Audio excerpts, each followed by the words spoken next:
it is fascinating. And the other fascinating thing is some of the Roman temples, as he points out, look very much like the modern device of a magnetron. Oh my gosh.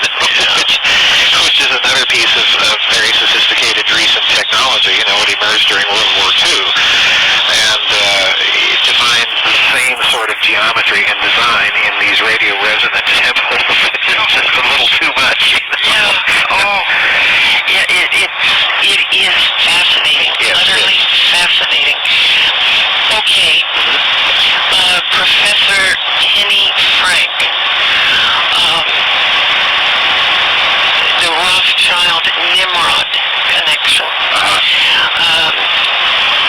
From 300 BC to 300 AD, the vast majority of Romans had Greek surnames, not Latin. Right. 90% had Oriental blood. Right. Okay, what does that mean?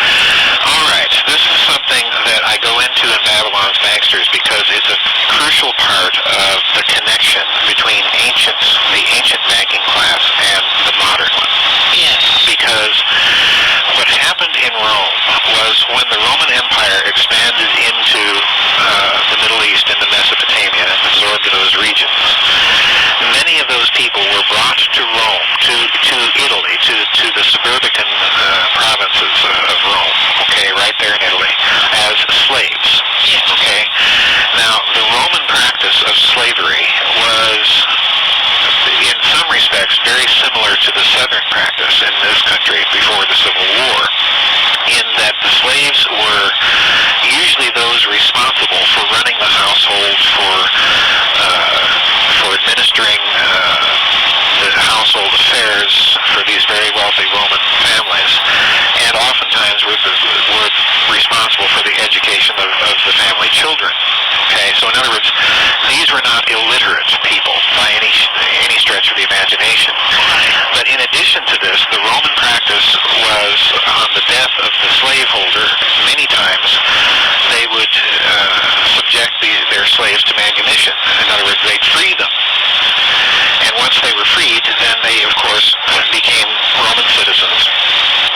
And as a result, over time, this class of slaves eventually takes over the bureaucratic machinery of the Roman Empire. And the original Latin population of the Italian peninsula actually moves out into the provinces. Okay? So by the late Empire, what you have is the introduction of all of these very Eastern forms of religion, of administration, of government, and so on and so forth, including finance. And this is where the Roman Empire starts down the long slide into a change from state-issued currency into a debt money that's in the hands of a private monopoly. Yes. When the Roman Empire collapses in the West, incidentally, let's remember that the Roman Empire did not collapse in the East, okay? But when it collapses in the West, these families then in turn set up financial centers that will eventually become, one of them will be in Ravenna, which will eventually, of course, be moved to, guess where, Venice. Yes. And then, of course, from Venice it goes where? Well, it goes to Amsterdam.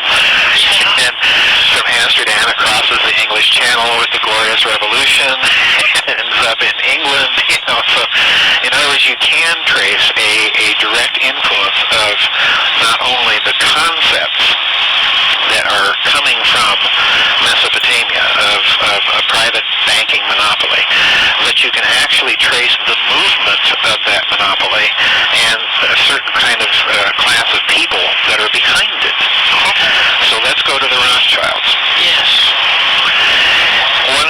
One of the things that I came across when I was researching the book was the claim made by a researcher that, in fact, the Rothschilds traced their family origin to Nimrod. So we're back to the Tower of Babel. Yeah, a big circle. Yeah, big circle. Okay. Now, I could not, and let me be very clear, I could not substantiate that claim. Yeah.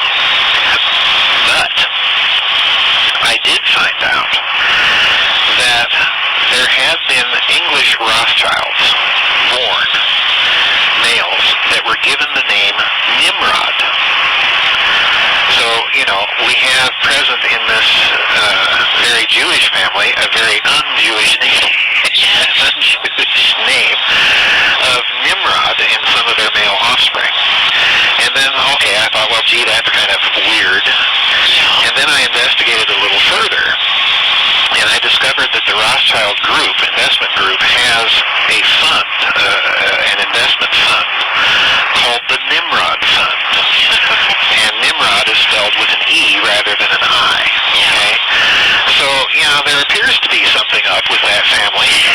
Yeah. And the name of Nimrod, we don't know exactly what, but it's one of those things that's interesting to note in